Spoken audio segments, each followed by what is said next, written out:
Do you hear me? No? We probably all had those moments when you're kind of deep in thought and your brain's just cycling through things. That often happens after we've gone through extreme trauma. Our brain is processing through the events of what happened and we're trying to make sense of it. Also, sometimes what happens is we're also going through all of this negative self-talk of what could have I done differently, what mistakes that I made. Our brain's doing that to try to find different ways to be able to deal with things so that we're better adapted to deal with it if anything similar happens in the future. But sometimes that ends up becoming a very strong negative self-talk, and that can end up leaving us with feelings of guilt and shame, which is detrimental to our self-esteem. What? Well, I found this in there. Beefaroni, Chef Boyardee. Oh, cool. Have you ever played this? Boggle? Some of that childlike wonder that was Ellie is gone. It's been taken from her because of the trauma that she's been through. And it's a really hard thing when you see someone that's acting different. You can tell that they're suffering. And for those of us that are watching someone that we love suffer, it's exceptionally painful. And you rarely see Joel smile, but here he is trying to bring her things that she enjoys to make her feel good and happy again, which is a wonderful thing for him to do, but it doesn't often work because there's so much trauma that they're dealing with. It's hard to be able to just switch that off. And so sometimes, especially if the person is a strong caretaker that's gone through the trauma, they end up faking being happy so that other people don't feel bad. But it then just becomes really exhausting being around other people because you just don't feel like it. You don't have the energy to be able to keep up that mask. They had a guitar in that RV. I bet you'd be great at it. Mm-hmm. You want to learn how to play guitar? Hmm? Oh, yeah. That'd be great. Emotions are often contagious, and that's why Joel is doing his best to try to be happy and joyful, which is funny because it's not really natural to him. You can see that it comes off as awkward, but he's in pain because Ellie's in pain. Because she's processing all of these really strong emotions and everything that happened, she's not able to give the bandwidth to that.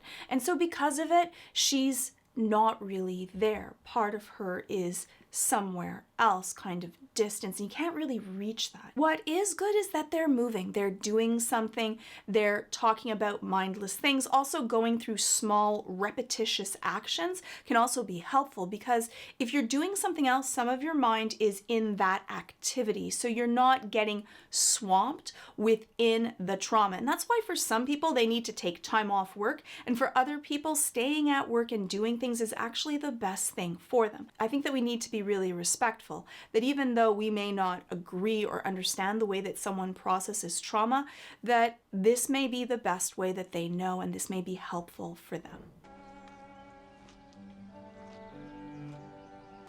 What are you doing? Can you hurry up?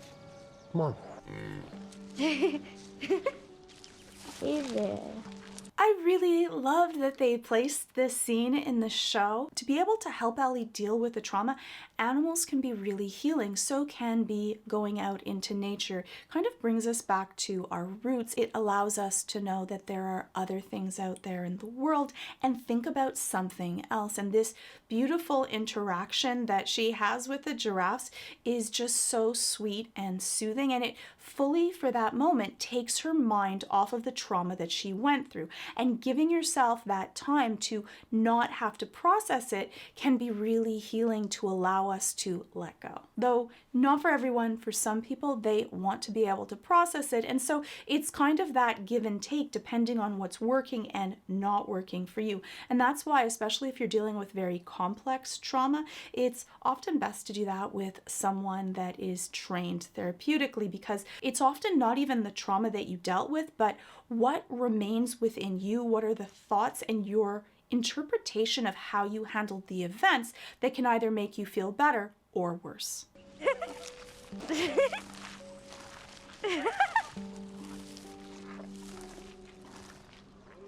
And you see Joel's face when he hears Ellie laugh, and it's not just a regular laugh, it's that girl-like sweet laugh. She's feeling better. And she probably hasn't laughed like this. He probably hasn't heard her do that since the episode with David. Sarah died, and I couldn't see the point anymore. Simple as that. And I wasn't scared either. I was ready. I couldn't have been more ready. It's often really hard for people to listen to someone talk about really painful events. We go through a lot of secondary trauma. And when we're talking about something like someone else's feelings on when they thought of killing themselves and dealing with suicide, that also can be really heavy. We sometimes deal with that by cutting someone off or not listening to them, adding our own pieces in to try to bring them to another place, make them feel happier. I think that people appreciate being able to just share those moments, and Ellie does a great job of just listening in an affirmative way. So she's not pulling away, she's not making little tiny noises, she's just there and holding the space for him. And that's really sacred so that he can take his time. Even if he's in thought, she's not jumping in to be able to move things along faster so that she feels comfortable. That makes people feel more comfortable to be able to process their own thoughts about what happened and share the pieces that they would like. Anyway, the reason I'm telling you all this I is... know why you're telling me all this. Yeah, I reckon you do. She speeds him along. She doesn't want to get into talking about the assault that she went through and any of the other experiences. And that's really respectful of him. She isn't ready to talk about it. And that's her way of saying that. And some people might try to go back and try to pick at it because we believe that talking about it is healing. But again, it isn't for everyone, especially for those that are more avoidant. So time heals all wounds, I guess. It wasn't time that did it. That's the most beautiful moment, I feel, of this entire episode, because that look that he gave right away said 1,000 things. It wasn't time. It was him meeting her. And for Ellie, who deals with these fears of abandonment, what a wonderful healing thing that both people that have gone through so many things that might have made them feel broken, together they were able to have this wonderful, I won't say healed. I don't like the word healed because that means that there's something actually wrong with us. They're not broken. They're just hurt, but they were able to find this feeling of safety with each other. The family that we have is the family that we choose. And that's what's really special about Joel and Ellie's relationship. I'm glad that didn't work out. Me too. We should probably get going. Yeah. You know what I'm in the mood for? What? Puns. Oh.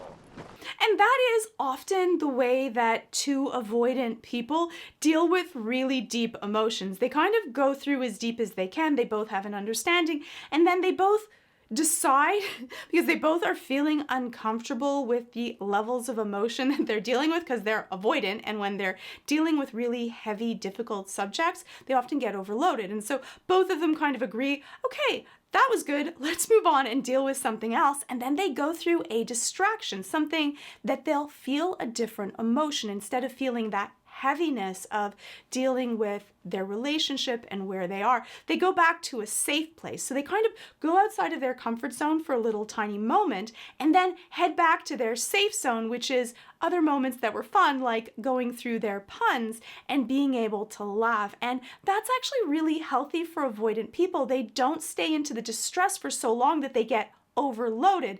They kind of touch their toes to it and then go back to a place where they feel comfortable. He thinks it could be a cure, Joel. We didn't tell her, we didn't cause her any fear, there won't be any pain. No, you take me to her. You take me to her right now! This scene I find really different from the game version. You can take a look. I actually discuss that version and the reaction and the way that Joel deals with it. This one doesn't seem as for sure that it's going to kill Ellie. At least that's not the interpretation that I got. But you can tell that Joel is not okay with even the risk that Ellie may die from going through the surgery, even if it saves all of humanity. And you can ask yourself that question. If you were in that position and it was your loved one, the person that's healed you, the person that means everything to you, would you sacrifice them even if it meant the possible saving of all humanity. I think that it's an easy thing to say that, oh yeah, it's worth saving humanity for one life. But when it's your person, I think that for many of us, we would probably make similar choices to what Joel would make. But you can let me know. You don't understand. I do. I was there when she was born, Joel. I promised her mother that I would save her child. I promised. I'm the only one who understands. But for Joel, it's different than for Marlene. Joel already lost Sarah. He's already been through this scenario and it almost destroyed him. So I can fully understand that when he's in the same situation of wanting to protect someone that he loves, that he doesn't want to have to go through this again, even if it means risking the chance for a cure.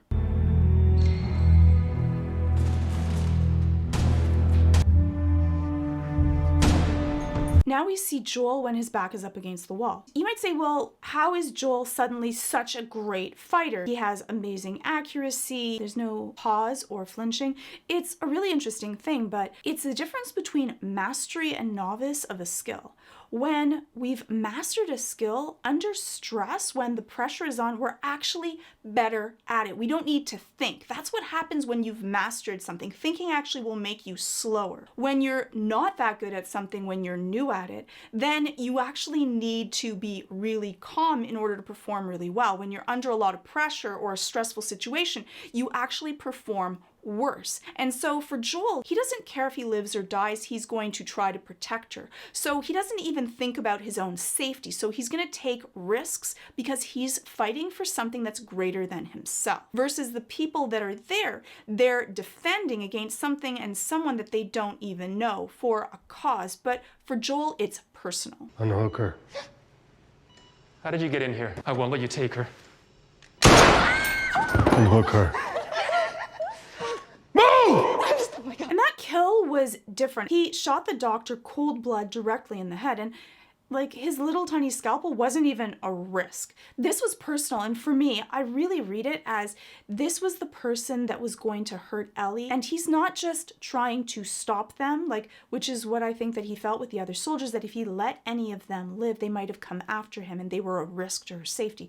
But the doctor was the actual one that was going to harm her and end her life. And that's why he had no hesitation, but also why he shot him directly in the head, where he could have shot him and just kind of wounded him in the leg. He wouldn't have been able to come after him. And I also think that he wanted to make sure that he's not going to be around to perform this surgery on Ellie in the future to really keep her safe. In that way, love can be really selfish. We want it all for ourselves and the person that's going to come in between us and the things that we love. And we want to be able to make sure to stop anything that will harm those that we care about. Especially for Joel, I think that he's been hardened and desensitized from the world that he lives in and having to see the worst of people and where the world has gone to. And then he ends up with this moment, this person that makes him want to live again, and he doesn't want to lose them, even if that means lying to them.